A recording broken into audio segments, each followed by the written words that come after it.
So now, judges, help me welcome the team from Qwaqwa, the University of Free State, Qwaqwa campus, and their faculty advisor, Dr. Gray, with Ms. Manaha Musia. Woo!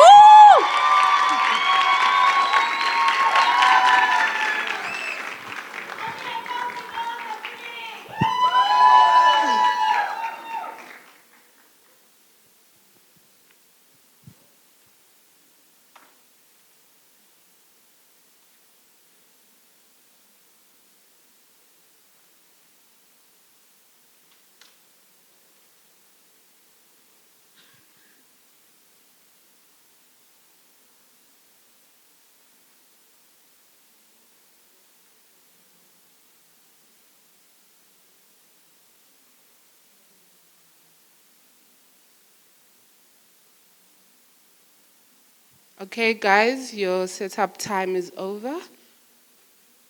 We can now begin.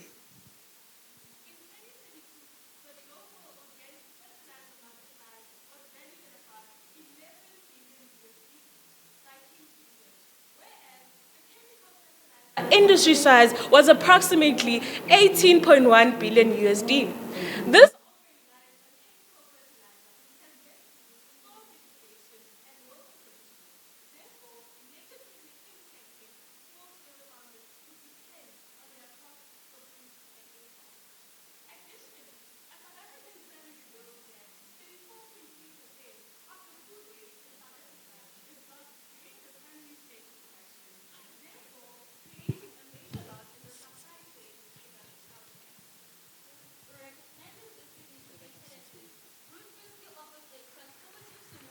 that could address SDGs 1, 2, 3, 12, and 13, which is the biochar fertilizer. The biochar fertilizer provides a sustainable, cost-effective remedy designed to address needs of small-scale farmers in South Africa. Biochar is produced through pyrolysis of organic material, such as agricultural waste, at high temperatures in the absence of oxygen. The resulting biochar can then be added into soil, where it acts like a sponge, retaining nutrients and water, also providing a habitat for beneficial soil microbes. By improving soil structure and fertility, biochar enhances plant growth and resilience. The pyrolysis system does not only produce biochar, but also produces bio-oil and pyrolysis gas, and can also generate electricity. Bio-oil sequesters carbon and retains it, which ensures that it does not escape back into the atmosphere, thereby combating greenhouse gas emissions. Using our pyrolysis system, we aim to generate electricity by capturing the heat that will be released, which will be then used in a system of steam turbines. We aim to further enhance our biochar fertilizer water retention even more, and have begun researching the incorporation of hydrogels from disposable diapers. Furthermore, Root Rescue plans to support struggling farmers by purchasing agricultural waste from them to produce the biochar. This does not only provide farmers with additional income stream, but it also improves circular economy by recycling waste into valuable resources. By integrating this model, we will be contributing to the sustainability of farming practices and also helping farmers to reduce their reliance on chemical fertilizers, fostering a more tenacious agricultural community. In our efforts to better understand our target small-scale farmers, we engaged with about 27 farmers who showed interest in our products. We also realized that these farmers lack knowledge on fertilizers, soil types, and other related topics. We therefore will host workshops where we aim to educate these farmers about sustainable agriculture, as well as on how to use our biochar. In our day-to-day operations, we sent out a proposal to the Sfikeng Agricultural College in request of their donation on agricultural waste, as well as a partnership with their students. We have signed a memo of understanding with the landowner in Qwaqwa, Bloekambush, for our pyrolysis activities. In efforts to better acquire capital for our business, we aim to partake in more competitions as well as fundraising activities. Root Rescue has a comprehensive 4-phase plan to address these needs over the next year. Phase 1 will be focusing on finalizing partnerships with agricultural colleges and working with local organizations to support the biochar fertilizer project. Phase 2 will be focusing on the implementation of the pilot program to evaluate the effectiveness of the biochar fertilizer in selected regions. Phase 3 will generate revenue through direct and bulk biochar fertilizer sales. Phase 4 will be focusing on ongoing knowledge and skills development, providing trainings and workshops, as well as farm tours to educate farmers on how the biochar fertilizer works. In future, we aim to develop an intricate biochar production plant, not only producing biochar, but also generating electricity, which will be phase 5 of our plans. Despite our progress, we have faced various challenges such as acquiring capital, but our team is committed to overcoming these hurdles, making a significant impact in sustainable agriculture and social entrepreneurship.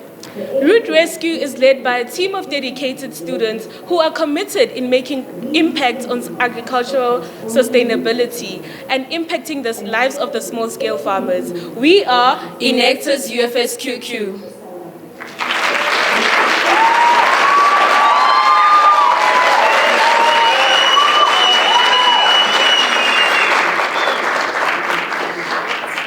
Okay, judges, this is your turn to ask the questions. Please remember to keep them short and concise.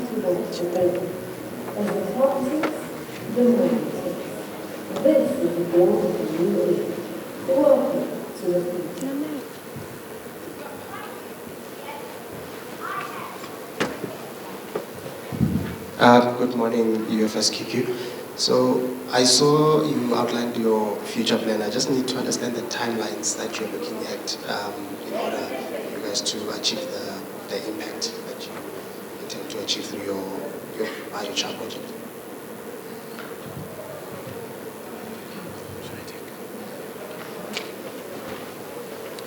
So the first 4 phases out of the 5 that are on the screen are So the first 4 phases that were part of that 5-phase plan are something that we hope to achieve within the next year, because these include finalizing the partnerships that we've already started with a couple of stakeholders. So this we aim to achieve in a relatively short term. And then we've also come into researching the different trainings and workshops. So after compiling that educational stuff, we hope to have that done within probably the next year, which is why the first 4 phases we hope to get probably within the next year, but the 5th one would be the most intricate, because our current prototype, based off the easiest and most available materials, including like a drum and stuff like that, we could do within the year. But to gather all of the other byproducts of the process is going to need a much more intricate system. So that is further into the future.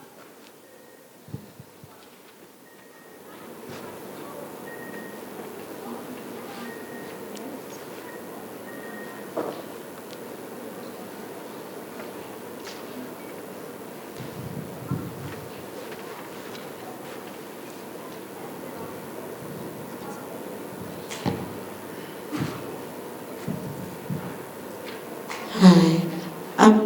Maybe I might have missed this, but in terms of transport, it seems like a really big part of the business that you are running needs transport. How would you be transporting all these bio products?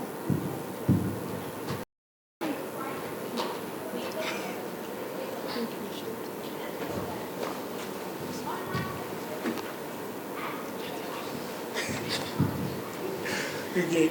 Because we've only identified a few possible stakeholders and we've only started sending proposals to one of them, we hope that depending on where each specific stakeholder is located, we'll be able to come up with a more detailed logistics plan. But as of the moment, we're still waiting to figure out exactly in which regions they are. But we don't think that this will be a problem, especially because Qwaqwa is a very heavily agriculturally invested community. So I guess we're hoping that they won't be too far away, because there are a lot of stakeholders that we've identified within the vicinity of the campus itself as well.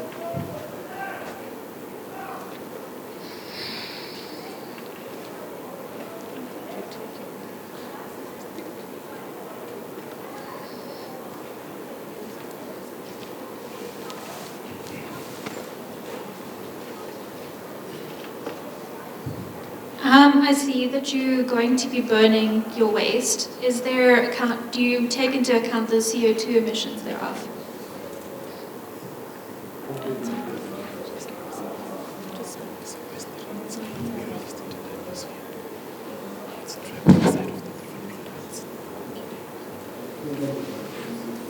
Thank you so much for the question. If you look into the process of making our product, which is the pyrolysis system, it happens in a closed system, which allows our product to absorb.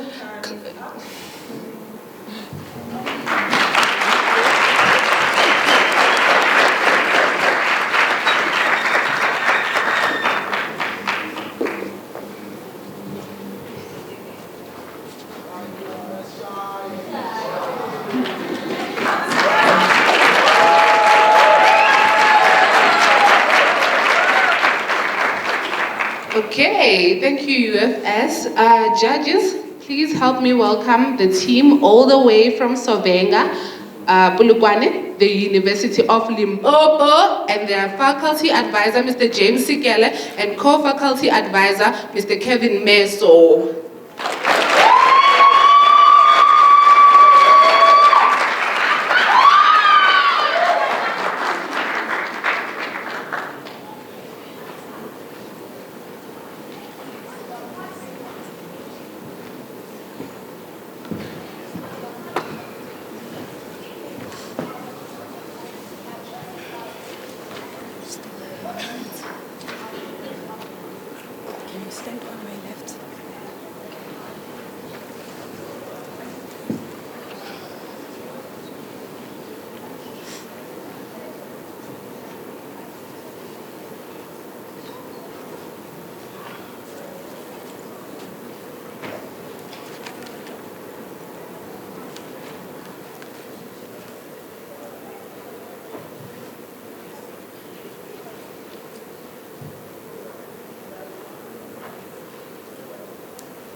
You may now begin your presentation. In agriculture, farmers struggle every day to keep up with the ever-growing population, particularly in Africa, where water scarcity is an almost everyday reality for most of us. Caused by inadequate water reserves and insufficient supply of rain, water scarcity paired with population growth has resulted in a decline in agricultural production and an increase in the demand for water. The World Bank estimates that at least 70% of freshwater withdrawals are related to agriculture, with developing countries such as South Africa seeing an even higher percentage.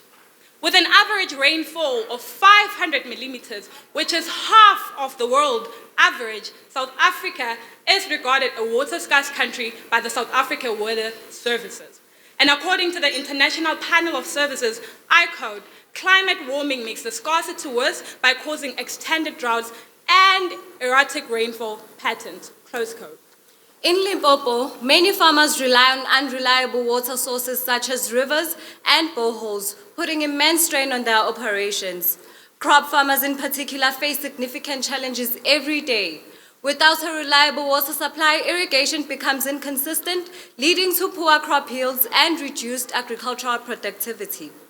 For a wide perspective on the issue identified, we conducted research by interviewing farmers from various provinces of South Africa, such as Limpopo, Mpumalanga, and Eastern Cape virtually. For further research, we conducted a physical need assessment where we visited a commercial farm in Limpopo, Mankweng. Mr. Mafunzwaini, the farmer, described how water scarcity has forced him and other local farmers to plant less water-intensive crops, which often have lower market value. Some farmers have even seen their fields dry up, leading to financial strain and also threatening their livelihoods. Therefore, this issue does not only affect farmers, but the entire community, as agriculture is a key economic driver. When we came to realize the problem as Enactus University of Limpopo, we aimed at applying innovative, and sustainable solutions to conserve water and irrigate plants in agriculture. Ladies and gentlemen, on that note, I introduce to you HydroHope, a team of 8 that seeks to help farmers save water through the use of hydrogels that retain water when there is excess in the plant and gradually release it back to the plant when the plant now needs it. Through the use of hydrogel, we stand to save up to 70% of irrigation water, and this is according to the Journal of Applied Polymer Science 2018. Smallholder farmers who employ more than 70% of the agricultural labor force in the sub-Saharan Africa stand to gain the most from this initiative. Our hydrogels will be mixed with natural manure compost, which keeps plants hydrated for approximately 2 to 3 months. Yes, you heard right, 2 to 3 months. This means less watering and saving both time and water. Our product is all about making farming easier, and it is more eco-friendly. With HydroHope, farmers can grow plants which are healthier and happier, impacts the environment positively, and also increase their production rates. Through research, we identified 2 eco-friendly methods of creating our products. And through contributions of a minimum of 395 rands from each of our members, we're able to raise 3,161 rands. This helped with the development of our first ever prototype, which took place on the 20th of April, 2024. We're also honored to place in the top 12 of the Harmony competition, and were granted 12,000 rands in grant. This helped with the confidence to further extend our budget towards prototype development and buy additional equipment for our project. As we continue developing our prototype, our enterprise is also finalizing its branding and expanding our social media presence to engage potential customers and future stakeholders. We also aim to solidify partnerships with local farmers, as we already have with Mr. Mafunzoini, and use their knowledge to enhance our products even more, and at a later stage address broader community needs. Thank you.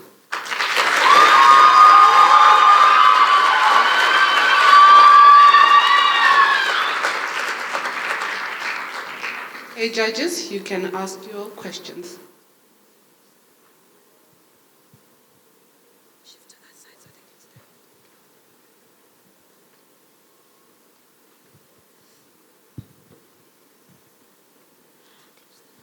Hi, ladies and gentlemen. So I just wanted to understand, in terms of the prototype, it's being tested with one farmer. Can you please repeat the question? I'm trying to understand if the prototype has been tested with any farmers, or was it one? We are currently prototyping. We're not yet into testing, but at the same time, we prototype and test. We're doing that currently in our own space. We use pots, but the farmer that we've had an agreement with has given us a portion of their land. When we are confident enough in our product, we can finally go there and test it, and then expand from there. Okay, and how much would you be charging for the hydrogels? Have you done a costing of how much the product would cost? That's about the mic. Okay, so looking at the cost, it's actually costing us less to produce the hydrogels, but it will be the costs to produce one pot, which is 600 milliliters. No, I'm sorry, 1 liter pot to produce the liquid, the gel. It's 45 rand 60 cents. So we're gonna shape them in the shape of ice trays. So there'll be ice cubes like. So basically, to produce one gel, it's 1 rand 40 cents. So we'll be selling them in bulk, and our bare minimum is 200. So it means to produce 200 gels is 221 rands. So it means we're gonna sell that box in 500 rands. So it means we will have our income, which will be 279 rands. To add on that, that will also exclude transportation, packaging, and marketing. So the return that we make, we have to also spend towards those other three factors I've just mentioned.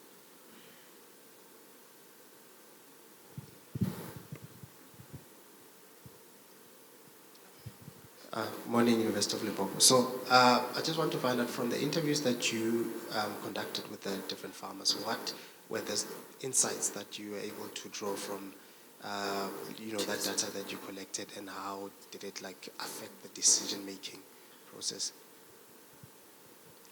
So as we indicated that they rely mostly on unreliable water supply sources. So they indicated that water becomes more expensive in providing water to their various plants. To add, they then need to afford boreholes, which is very much expensive, and with the use of our hydrogel, we hope to eliminate that.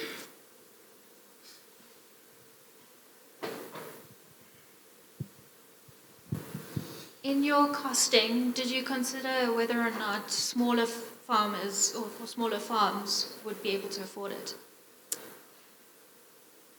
We did, given that 1 cube for a plant, so the 200 is basically for 200 crops. So if you are a small-scale farmer, you are planting roughly 200 crops. So we hope that, they are included.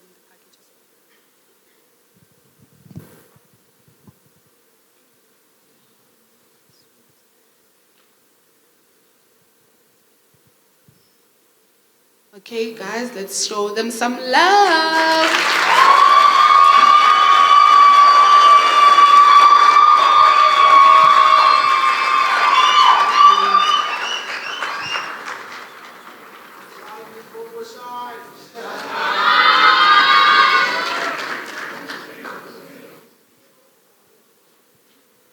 Okay, judges, please help me welcome the team from Kimberley in the Northern Cape, Sol Plaatje University, and their faculty advisor, Mr. Chad Lucas.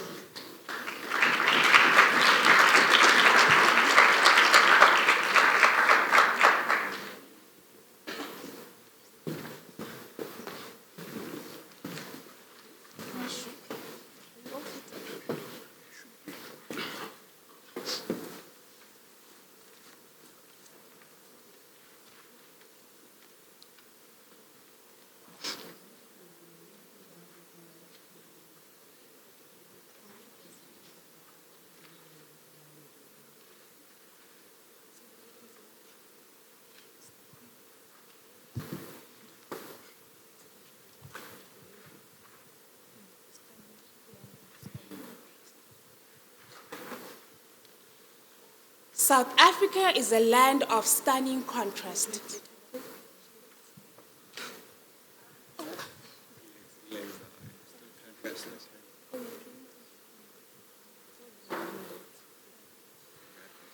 You may begin your presentation.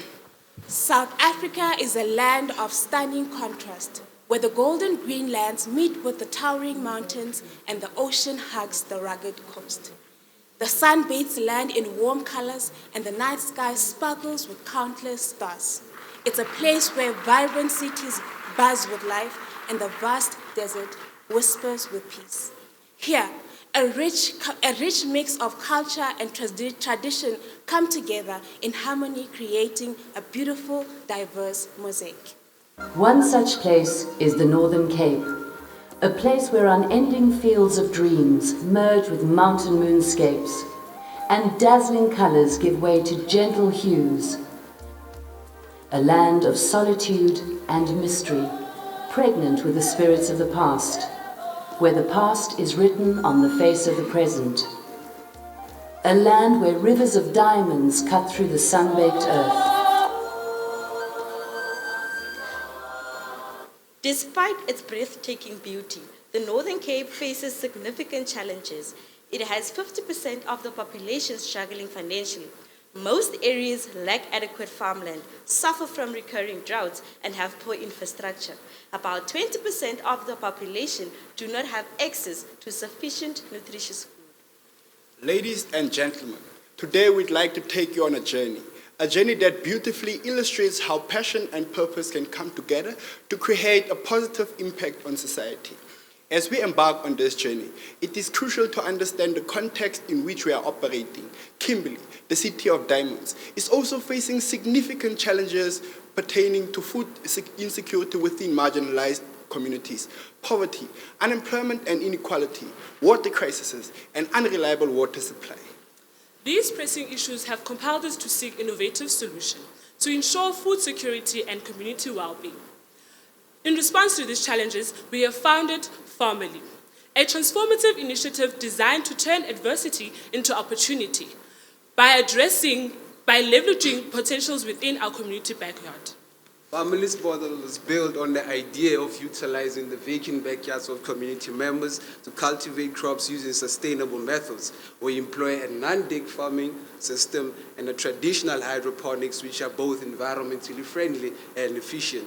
And here's how we make the most of our local resources. Composting with coffee waste. We source our coffee waste from a Seattle coffee shop to create a nutrient-rich compost. This not only recycles waste, but also enriches the soil. SDG 13, climate action. Recycling material. We repurpose 25-liter buckets from our local fast food restaurant, 5-liter bottles and old tires for planting, reducing waste and cost. SDG 11, sustainable cities and communities. Conservation of greywater drip system.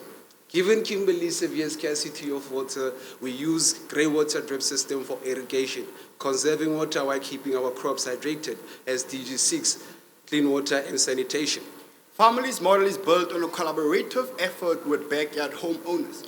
We partner with them on a 60-40 profit split, where 60% of the revenue from crop sales goes to family and 40% to homeowners. This empowers residents by providing an additional income stream and contribute to community food supply. SDG 8, decent work and economic growth. To ensure the success of our model, we provide comprehensive support. We provide training skills, farming training skills. This is to maximize crop yields and crop quality. We also provide marketing skills and farming and sales skills. Thank you. We will further elaborate on what we have been up to. On the 2nd of April, our journey began with a visit to the Seattle coffee shop. We met with Sipho, the manager. We learned that they discard kilograms of coffee waste on a daily basis. We then agreed to collect 3 to 5 kilograms of coffee waste on a weekly basis. That very same day, we left with our first batch.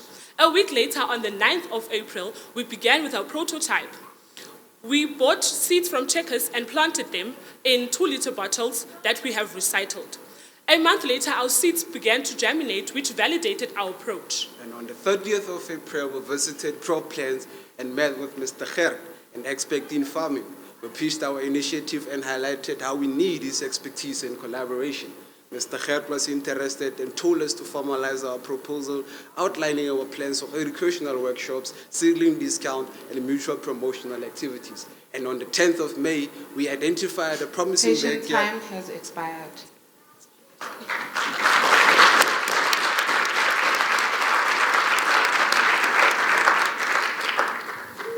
Judges, you can ask your questions. Good morning, team.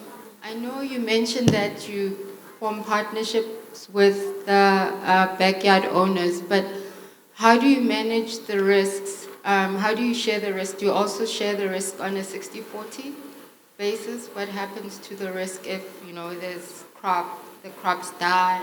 What happens? Who takes on the risk? Yes, so since this is a partnership and it's a 60-40% split, all the rest, the profit, the revenue is shared accordingly. If I can add what my colleague has said, the risk. So the spaces that we identify is the land of the homeowner. So if the crops grow in the space of the homeowner, I believe it should be the responsibility of the homeowner. In whatever happens to the plants, the risk is with the homeowner.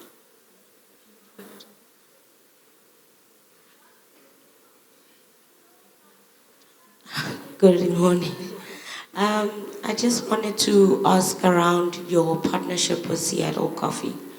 To be able to meet the demand that would rise, how would you do that if you are relying on one coffee shop at the moment? So since we only started with our prototype and we've identified one backyard, Seattle is the current coffee shop that is supplying us with coffee waste. However, as we will be expanding within, we will then locate other coffee shops within Kimberley.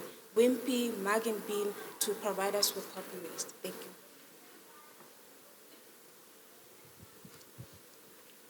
Morning, team. So my question is regarding your financial projections. How do you plan on generating 150,000 rands between 1st of August and end of the year, or 31st of October? We participated in the 4th C3 Community Challenge competition, and we made it to the top 5 finalists. So we presented on the 3rd of July. So there's a likelihood that we might receive a sponsor from Ford, and this might enable us to reach the value of 100,000, which is the projected revenue. Okay, just to also answer, I think my colleague is a bit nervous. So every weekend we will be selling a mixed veg, right? The mixed veg is 50 rand per combo. So we have generated a sales of 705 in cash sales and then 175 in credit sales. So calculating that on every weekend per month, we will then, at the end of the year, make 10,160.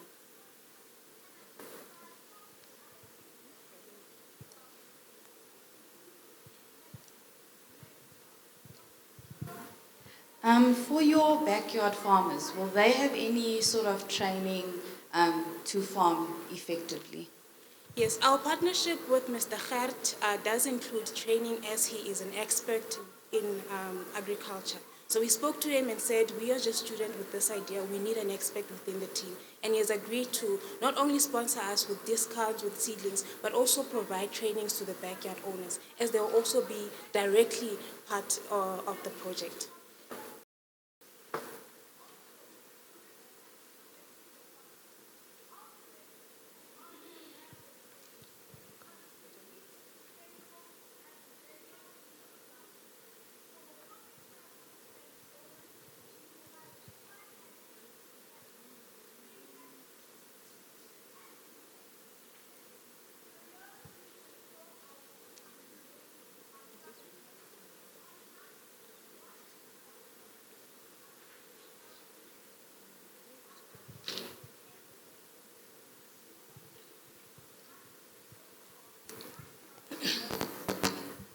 Okay, let's give Soul Blackie some love.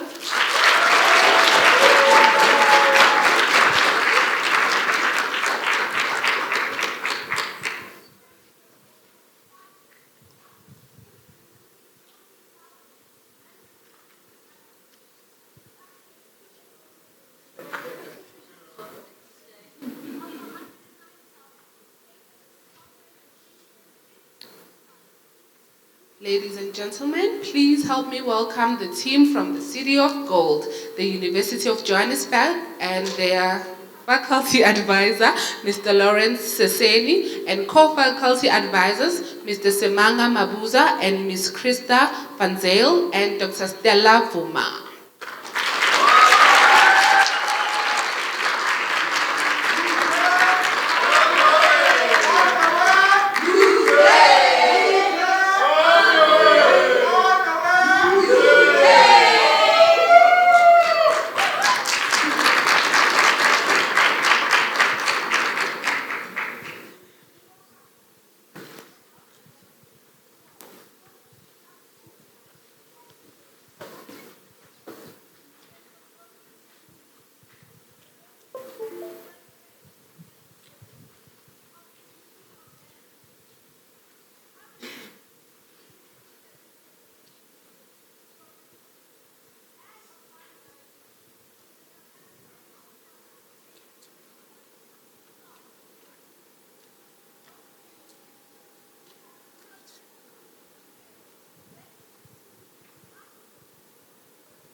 You can now begin your presentation. Johannesburg is the wealthiest city in Africa, with 239 billion US dollars in private wealth. It is also home to the prestigious University of Johannesburg, known for its leading role in societal impact on the continent. That is according to Times Higher Education World University Rankings of 2024. Despite its wealth, Johannesburg faces significant challenges such as food insecurity and overwhelmed public health. This calls for Enactus University of Johannesburg to address these challenges. At the University of Johannesburg, we utilize technology for societal impact. University of Johannesburg, the future reimagined. And observers, we are excited to share with you our initiatives in social entrepreneurship aimed at addressing SDGs 2, 3, 9, and 12. On the 5th of June 2024, Tambo Memorial Hospital sought out help via a Facebook post on the World Journal page to identify an old man brought in by the EMS on the 24th of May 2024. This old man remains unidentified and with no known family members. This is why, as Team UJ, we decided to build an innovative platform that will provide individuals with a seamless way to carry out their personal and vital medical information using our QR-coded accessories. This innovative solution is also relevant to an unconscious patient found at the side of the road by a good Samaritan who called the EMS for help. Our business model is a B2B and B2C approach model in which we plan to partner with healthcare facilities, emergency services, and educational institutions that will help distribute our QR-coded key holders, ensuring trust and broad reach. We have sold 13 key holders and conducted an outreach in a school in Soweto where a revenue of 650 rands was generated. 21 people were then impacted directly by this project. Additionally, we received 6,000 rand from the MTN ICT Challenge for being shortlisted in the top 20 and 12,000 from Harmony Gold for being shortlisted in the top 12. Ladies and gentlemen, an article on Future Farms highlighted the challenges faced by traditional farming methods, such as poor soil quality, limited water, unpredictable weather patterns. During our conversations with Soweto residents, we found out that some needed help with home gardens due to rental constraints. This realization led to the creation of Agri Plantation, aiming to revolutionize farming by introducing hydroponic technology. We strive to empower small farmers, community caretakers, and home gardeners to produce their fresh produce using hydroponic system and supported by our software, which will be as a marketplace and a learning platform. The vision is to establish hydroponic systems as the future of agriculture and food production in Africa. Our business model is to provide training at a fee. Our website will serve as a marketplace for farmers to sell their excess produce for a fee. As an early stage project, we received 6,000 rand from the MTN ICT Challenge for being shortlisted in the top 20. Following a presentation at an agricultural workshop for urban farmers, we were approached by 3 urban farmers who were interested in our services. As an enterprise, we are addressing SDGs 2 and 12. Judges and observers, Enactus UJ hosted a business pitch competition where UJ students came up with 9 potential enterprises. The top 3 teams were then awarded 5,000 rands each, making that a total of 15,000 rands. As a dedicated team, we contributed 1,578 hours and we have 9 projects currently enrolled with Enactus UJ. Some of our projects have brought in a total of 39,000 rands in prize winnings. Our team addresses SDGs 2, 3, 9, and 12, making a very valuable contribution to Enactus UJ. UJ! All the way! UJ!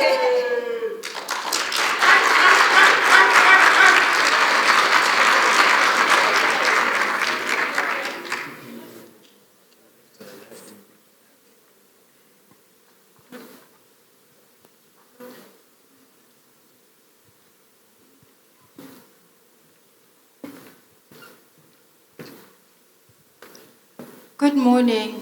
I didn't really understand how the QR functionality actually works. Do you mind maybe just explaining a little bit how it would work in the case of an emergency?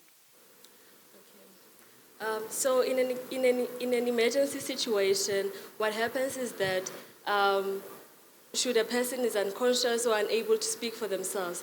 The QR code is then scanned, and then the first thing you see, if any other person scans the QR code, they only see the next of kin details and their phone numbers. So meaning there will be two of them.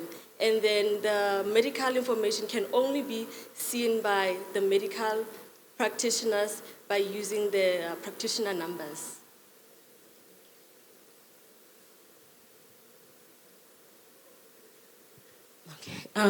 So in terms of this model, it sounds like it needs buy-in from businesses, from the medical fraternity and the broader community. So what is your plan to kind of get them onboarded?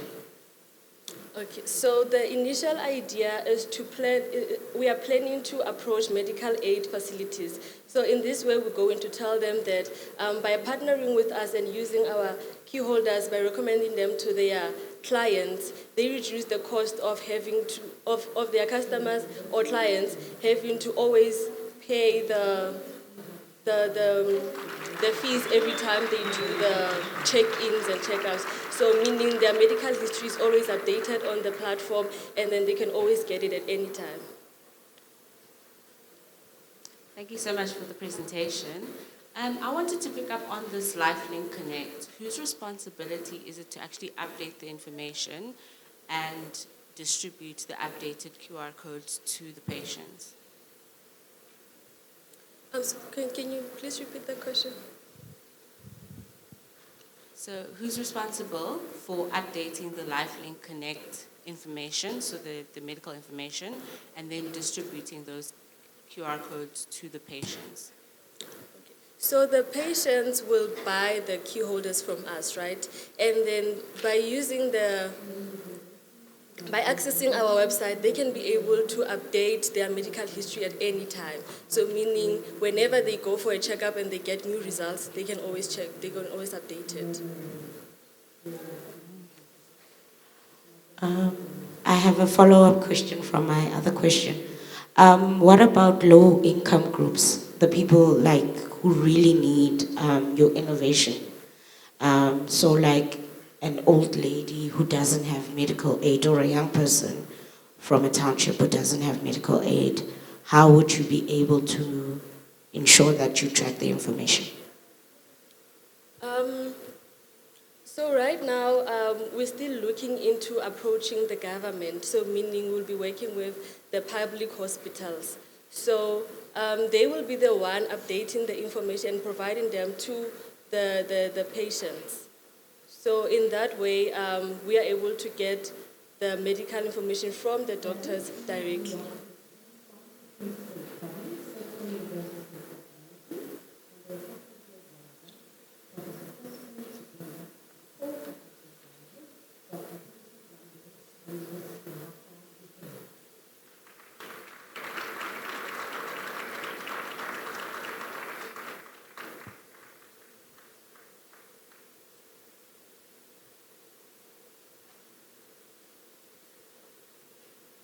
Okay, let's show you Jay some love.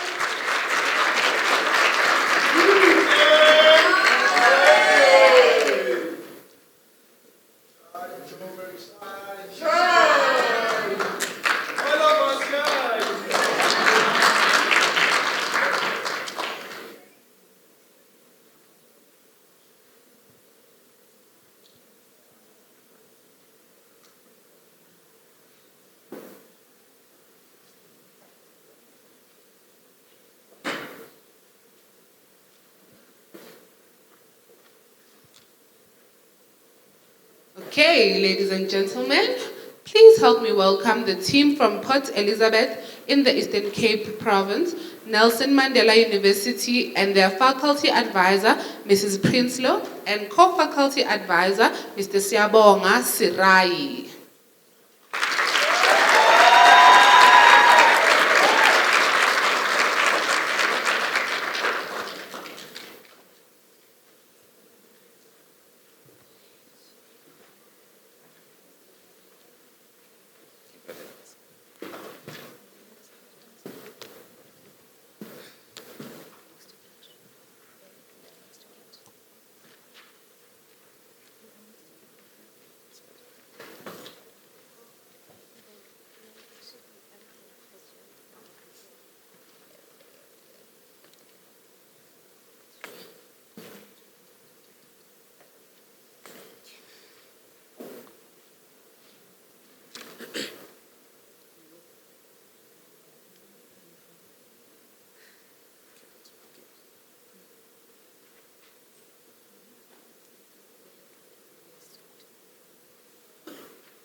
You may now begin your presentation. We are Enactus Nelson Mandela University. We are working hard to follow the footsteps of Nelson Mandela himself to make a better future than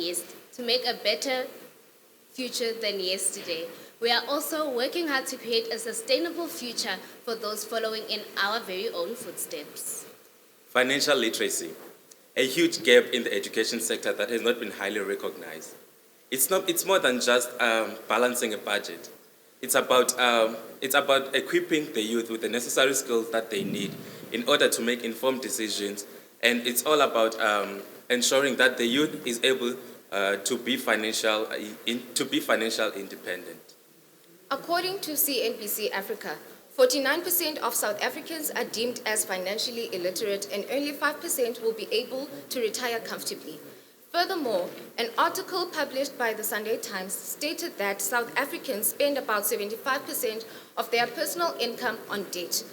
People get loans for financial relief and sometimes seek financial assistance from unregulated loan sharks to make essential payments and purchases.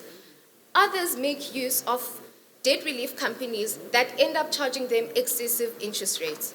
Today, we are proud to introduce Young Intellect, an online platform dedicated to empowering South African high school learners with essential financial literacy skills. Our mission is clear: to make financial education accessible, engaging, and impactful. Our platform provides access to a diverse range of educational content. We simplify complex financial concepts into relatable scenarios that resonate with our young audience. Our goal is to build a generation of financially literate leaders who can navigate the complexities of the modern economy. We are Young Intellect. Secular Care, an innovative information-based service provider that is dedicated to revolutionizing healthcare in South Africa. At the heart of our healthcare sector lies the challenge of patient overflow and burden stress on our healthcare providers. Secular Care addresses this critical issue by providing a platform that provides home remedies to its users, personalized to each individual symptom, therefore reducing unnecessary visits to hospitals and also helping healthcare providers focus on targeted cases. The app features is tailored for self-care common symptoms, which is through ensuring that our users are able to self-effectively diagnose and get self-care easier. Additionally, using our Ask AI feature, where users are still able to attain information even though they have not been uploaded into our database. That is, using our intuitive design, it makes it simple for our users to interact with the app and ensure that the users are able to seamlessly attain information that is relating to their health. We are proud to announce that this year, 2024, we have launched our app. With that, we have uploaded over 200 home remedies with an initial user base of 42 users. From the 42 users, we have 24 that have given feedback through our feedback portal, ensuring that we are able to consistently elaborate and innovatively help the app and improve ourselves. We are Secular Care. Financial education is not all about numbers on a balance sheet. It is about empowering the next generation to thrive in this ever-changing economy. Secular Care is an advancement in healthcare. It is harnessing technology to streamline process, home remedies to help both patients and healthcare providers, enriching young minds while bringing light on home remedies. Thank you.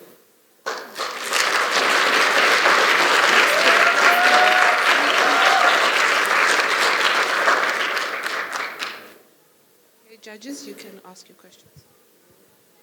Good morning. Thank you for the presentation. You mentioned that you've received about, I think, 24 feedback responses. So what was the sort of feedback that you received in terms of the app itself? So what was the market saying? Thank you for the question. So with the 24 feedback that we got, we have seen that this process actually works. A lot of people are into home remedies. Most of the users asked us to add more home remedies that are targeted to current situations happening, such as including symptoms such as STIs and etc. So we have seen that this model actually works, and people are looking forward to work on home remedies and learning and understanding them. Follow-up question. In terms of, like STIs, I'm just going to ask a question. What sort of home remedy would you recommend on the app?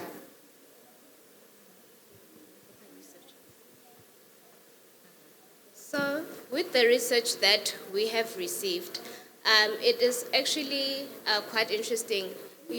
As much as you have to go and get tested and get the feedback from your doctor, there are also home remedies such as your different teas, such as rooibos teas, your mint, your gingers, and also staying hydrated that also can be recommended a lot on the app for things such as STIs. Thank you. In terms of the information on the app being certified by a doctor or a professional, is that happening on the app? Because if someone gets sick and they don't get help through the remedy, they might say you are liable. So how are you mitigating against that?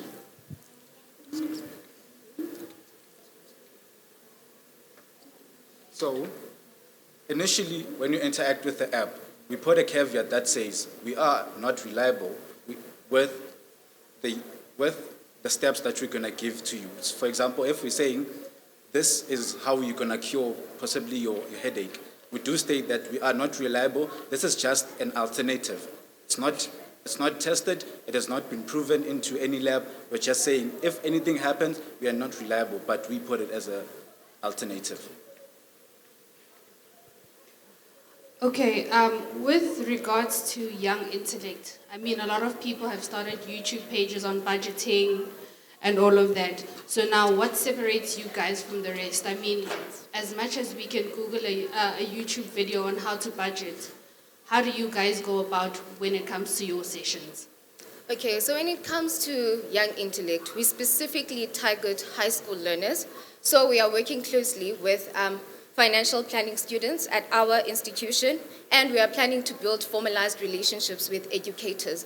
So our goal is to cater to the children and their parents, for their parents to also realize the importance of instilling financial literacy value in their children. So through Young Intellect, we are specific that we are planning to collaborate with schools, and the parents will also be aware of what their children are being taught, to a point where there will also be certifications awarded. So we are planning to formalize it as opposed to having a YouTube channel uploading videos on financial literacy, etc. Thank you very much for the presentation. Let's give them a round of applause.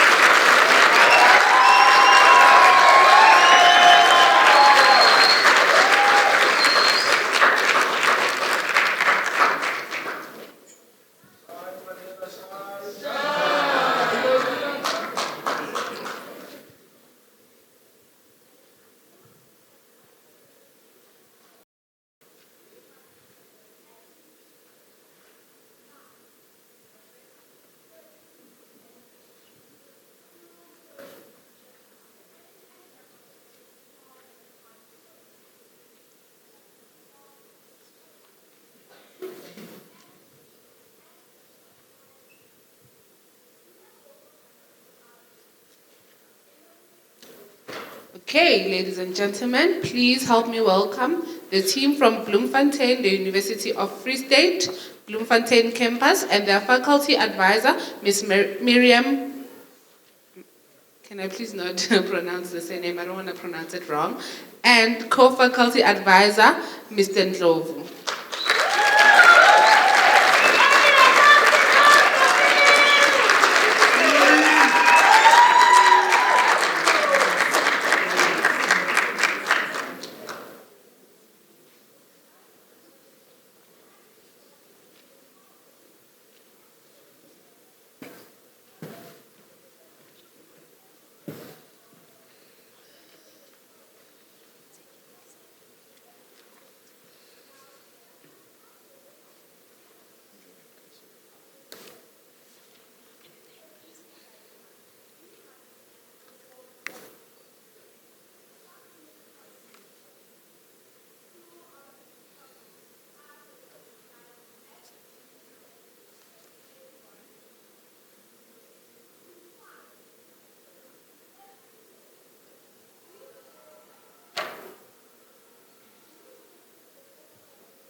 You may now begin the presentation.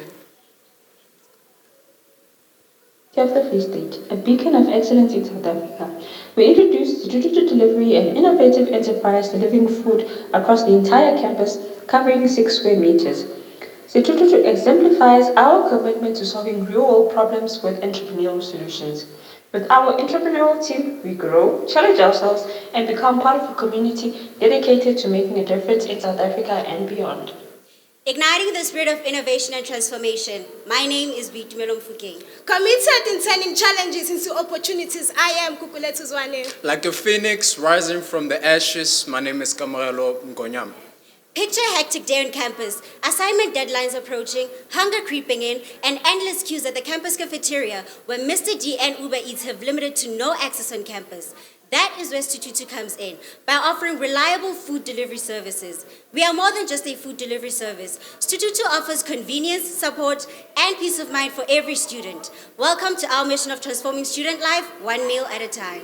At Sitututu Delivery, our business plan is clear and focused. Instead of traveling a distance from your residence to the gates or the cafeteria, Sitututu delivers directly to your doorstep. This provides a convenient solution for both students and the staff. Our mission aligns with Sustainable Development Goal 3, delivering excellent and fresh food for good health and well-being. By providing access to a nutritious meal, we support student overall health and promote healthy lifestyles.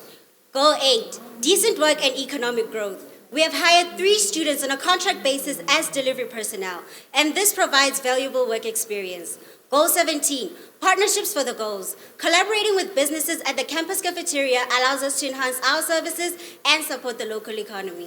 From just an initial investment of 200 Rand made in September 2023, we have completed 78 orders directly impacting the lives of 17 people while generating a total revenue of 4,300 Rand.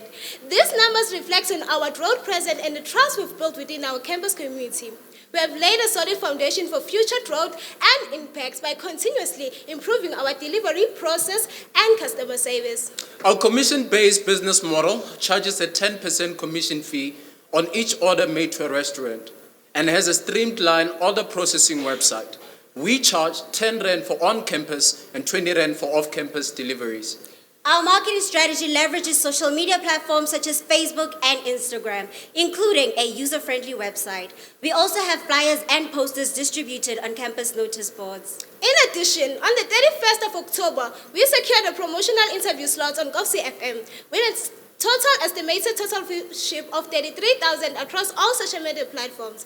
This exposure significantly improves our campus presence, resulting in more orders from the campus staff and the general workers. We plan to expand our services to include purified water refills, fresh produce deliveries to address the broader needs within the student community. Additionally, we aim to form more partnerships with Steers, Debonized Pizza, and Food Zone. This will enhance our operational capabilities, ensuring sustainable growth and continued success of the enterprise. Sitututu is not just about delivering food, but also about providing solutions that enhance student life. We invite you to join us in our mission of transforming campus dining and positively impacting student well-being. Let's hear from some of our beneficiaries.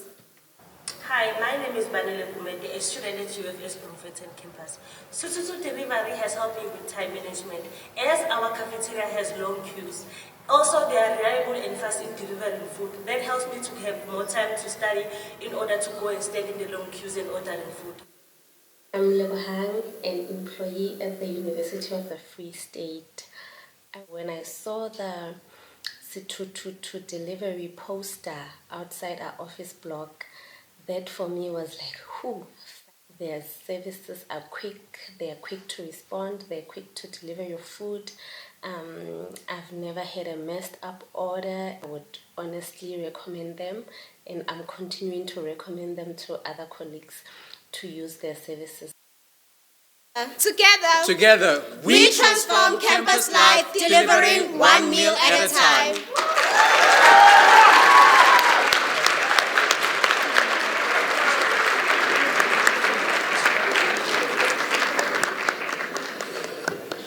Okay, judges, you can ask. Good morning. Just a quick one. I might have missed it, but do you own the bikes or do you lease them? What's the model? And if not, if you do, what about the downstream costs such as petrol and maintenance? Good morning, everyone.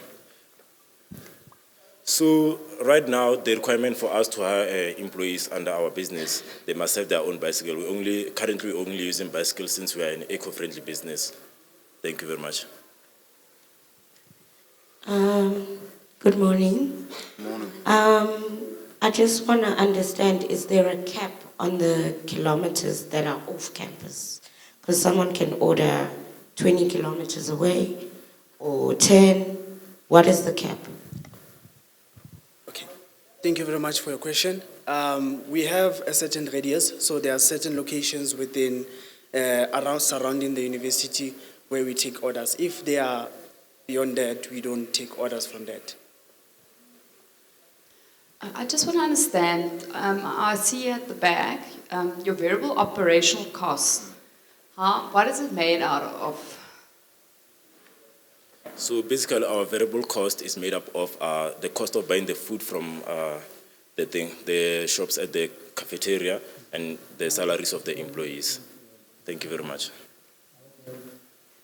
I just wanted to ask, since you guys say you employ students from the campus and they are riding bikes, how do you factor in safety when it comes to your business? Because I mean, if they're going off campus and they're riding bikes, how do you guys ensure their safety while they're off campus? Thank you very much for the question. So in terms of safety, we ensure that the people who are riding bikes are the people who have experience in the bicycles as well. So that's how we ensure safety. And also we do some trainings just to check how they ride bicycles and all of that. Thank you. Yeah, so in terms of your, part of your needs assessment, so you did state that there were, other services like Mr. D and Uber Eats had some challenges that relate to limited or to no access. How were you able to overcome that? Thank you for the question. Basically, since our employees are students, they already have easier access to campus, the landscape of how the campus is, rather than outside Uber Eats business. Uber Eats businesses don't have the landscape of how the rests are and how they are situated, or how they can use and en route to the rests from the cafeteria. So we use that to our advantage to take the orders from the restaurant to the residents or around campus and off campus. Thank you very much. In addition, we aim to deliver faster with Mr. D and Uber Eats. The students have to walk about a few miles to the gate to go collect their orders. We deliver directly to the door because we have access, unlike Mr. D and Uber Eats. Quick question. I see in 10 months you've made a profit of 640 Rand. How are you planning to scale that up? Thank you very much. We plan to scale that up by also enhancing our advertisement so that at least the more students we advertise to, the more orders we get. Thank you.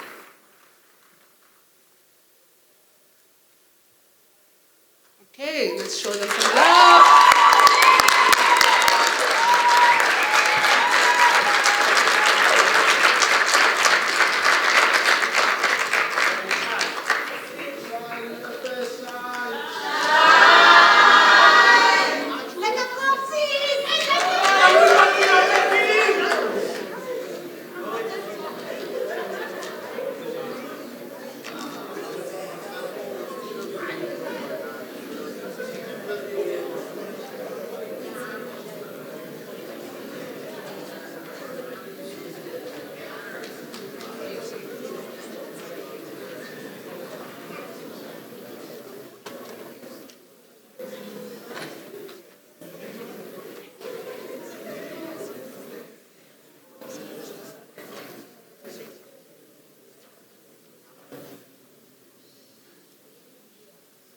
Okay, last but not least, please help me welcome the team from KwaZulu-Natal, Durban University of Technology, and their faculty advisor, Mrs. Lana Ann Brady.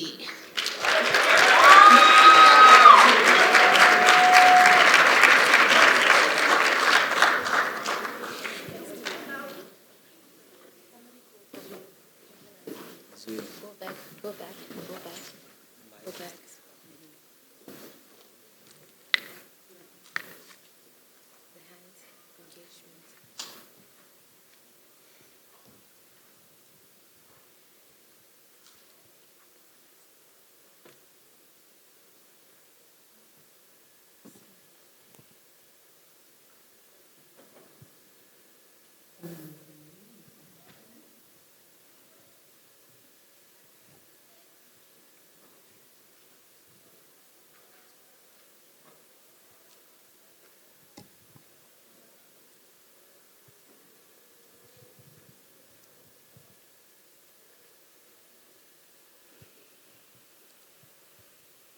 You may begin your presentation.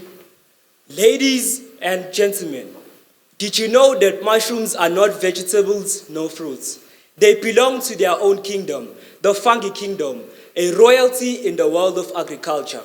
Across South Africa, there's a remarkable shortage of mushrooms in the markets. This shortage arises from a critical lack of knowledge and resources among suppliers, obstructing the ability to meet the increasing demand in fresh, locally grown mushrooms. As a result, consumers and businesses face a limited access in high-quality mushrooms, impacting on both economic opportunities and sustainable food choices. Yes, at Microfeeds, we saw this gap as an opportunity. We empower communities through our training program in mushroom cultivation, enabling them to become suppliers for our high-quality oyster mushrooms. What set Microfeed apart is our commitment to sustainability. We use agricultural waste such as coffee grounds, wheat straws, and sawdust to produce premium mushroom substrate, promoting eco-friendly farming practices. Our target customers include restaurants, supermarkets, and health-conscious consumers looking for fresh and locally grown mushrooms. Our revenue will come from two primary sources: the sales of our training program and distribution of oyster mushrooms. We are in current discussions for an MOU with MicroPro, an active spa supplier in Pietermaritzburg. We have invested over 3,000 hours in business development and training initiatives, having to successfully train 24 high school students through our partnership with Protec Inc., equipping them with valuable skills for mushroom farming.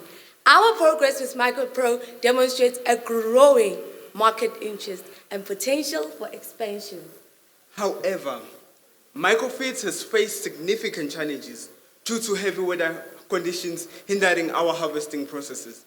But to overcome these challenges, we have developed an idea for Green Space Agrotech, a smart greenhouse solution designed to overcome these challenges. Although it is still in the early prototype phase, we aim to use IoT technology to optimize growing conditions and ensure sustainability. Its solution is set to transform mushroom cultivation that aligns with our vision to target urban farmers, commercial farmers, and small-scale farmers by providing them with innovative greenhouse structures. We are focused on providing customizable greenhouse structures and offering technical support. Our objective is to conserve water, increase crop yields, and contribute to a sustainable food system. Microfeeds farming practices combined with green space agrotech innovations creates a powerful synergy that addresses a triple bottom line, namely the economic, the social, and the environmental sustainability. Our team consists of experts in mushroom cultivation and students majoring in town planning, information technology, marketing, and accounting. With a very strong record of accomplishments in agricultural solutions to the market, we are dedicated in supporting our consumers to drive the future of farming. Join us in transforming the future of the agricultural sector. Invest in green space agrotech and microfeeds to be a part of a revolution in mushroom cultivation.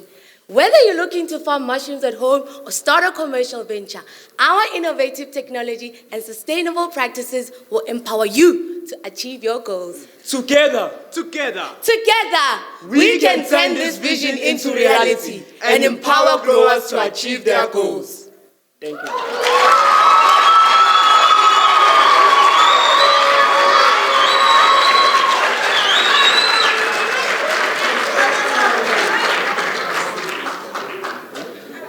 Judges? Put the laptop down. You've mentioned, good morning, thank you for the presentation. You've continuously mentioned the excessive demand for mushrooms, the growing demand, but you haven't mentioned the numbers that supported you, approaching this opportunity. Can we maybe hear on the numbers on the demand? Yes,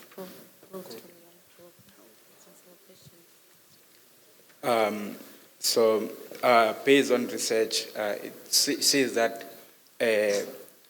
more than 27% of mushroom produced in South Africa.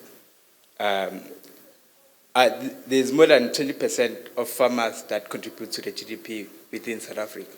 So most of our mushroom that we consume here in South Africa are being exported from other countries. I see that your inflow and outflow is exactly the same. In other words, no profit was made. Can you maybe detail how you managed to spend 140,000? So the price there includes costs that are not directly within the project. Cost for transportation, accommodation that we use when we're constructing our greenhouses in our two sites. But then we used about 66,000 to construct two greenhouses in Richards Bay and to live it in KwaZulu-Natal.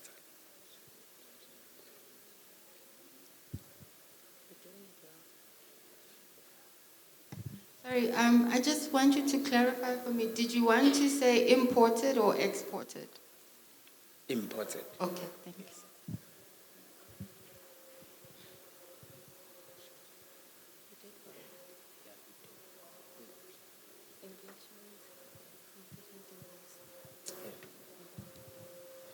Hi, I just wanted to understand how many people have you trained so far, and how will they contribute to the broader revenue model?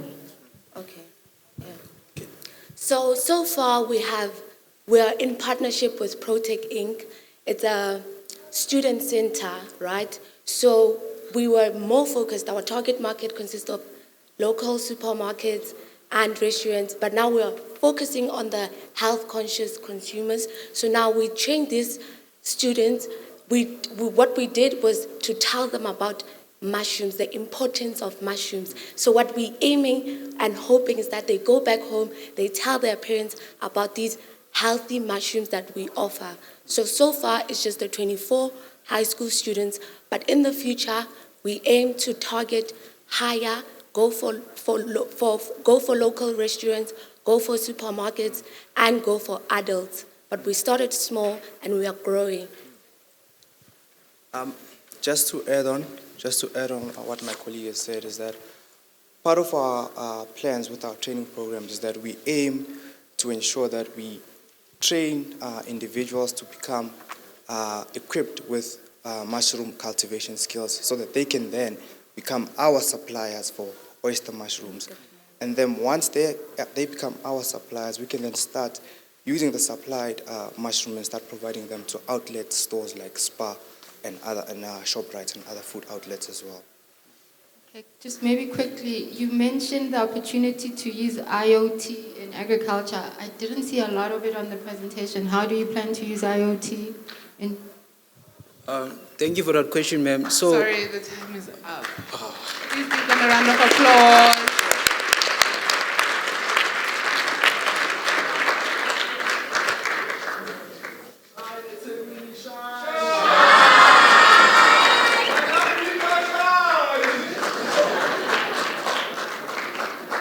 Can you please give our hype man a round of applause?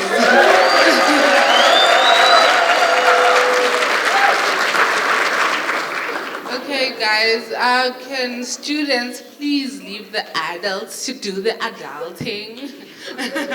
I'm joking, guys, I'm joking. Please vacate the room.